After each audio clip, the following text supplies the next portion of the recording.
శివాయ గురు నమః. శ్రీమాత్రే నమః. నిజజ్యేష్ఠ మాసంలో వచ్చే శుక్రవారము ఎందుకు అంత ప్రత్యేకమైందో తెలుసా? చాలామంది ఈ రోజున మహాలక్ష్మి అమ్మవారిని భక్తితో పూజిస్తే ఇంట్లో ఐశ్వర్యము, ఆనందము, సుఖ సంతోషాలు పెరుగుతాయని నమ్ముతారు. అందుకే నిజజ్యేష్ఠ మాసంలో వచ్చే శుక్రవారాలకు ప్రత్యేకమైన ప్రాధాన్యత ఉంది. మన పురాణాల ప్రకారము లక్ష్మీదేవి నివసించే ప్రదేశాలు ఎక్కడైతే శుభ్రత పాటించబడుతుందో, ఎక్కడైతే స్త్రీలు గౌరవించబడతారో, ఏ ఇంట్లో అయితే నిత్య దీపారాధన ఉంటుందో, ఏ ఇంట్లో అయితే ఎప్పుడూ కూడా దుమ్ము ధూళి లేకుండా శుభ్రత పాటించబడుతుందో, ఏ ఇంట్లో అయితే దానగుణం చేయబడుతుందో ఆ ఇంట్లో ఎప్పుడు కూడా అమ్మవారు స్థిర నివాసం ఏర్పరచుకొని ఉంటారు.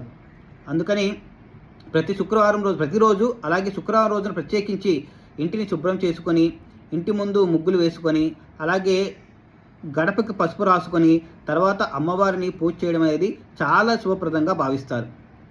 అలాగే అమ్మవారి ముందు ఆ రోజున ఉదయము సాయంత్రము కూడా 2 పూట్ల కూడా ఆవు నెయ్యితో దీపారాధన చేయడము చాలా శ్రేయస్కరము.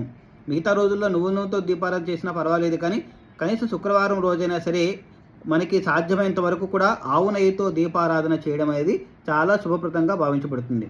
ప్రత్యేకించి సాయంత్రం వేళ అమ్మవారి ముందు చక్కగా ఆవు నెయ్యితో దీపారాధన చేసి తర్వాత తగిన నైవేద్యాన్ని సమర్పించి ఓం శ్రీ మహాలక్ష్మీ నమః అనే మంత్రాన్ని 11 సార్లు లేదా 108 సార్లు మనకు వీలైతే గనక చక్కగా అమ్మవారి నామాన్ని గనక స్మరించినట్లయితే అమ్మవారి యొక్క అనుగ్రహము మన మీద ఖచ్చితంగా ఉండి తీరుతుంది.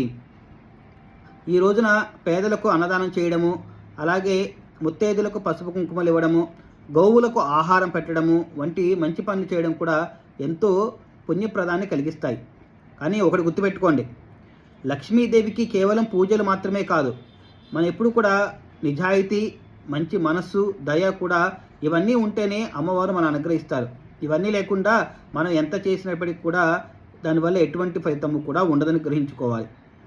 అమ్మవారి అనుగ్రహంతో మీ కుటుంబంలో సుఖశాంతులు, ఆరోగ్యము, ఐశ్వర్యం నిండాలని మనస్ఫూర్తిగా కోరుకుంటూ శ్రీమాత్రే నమః.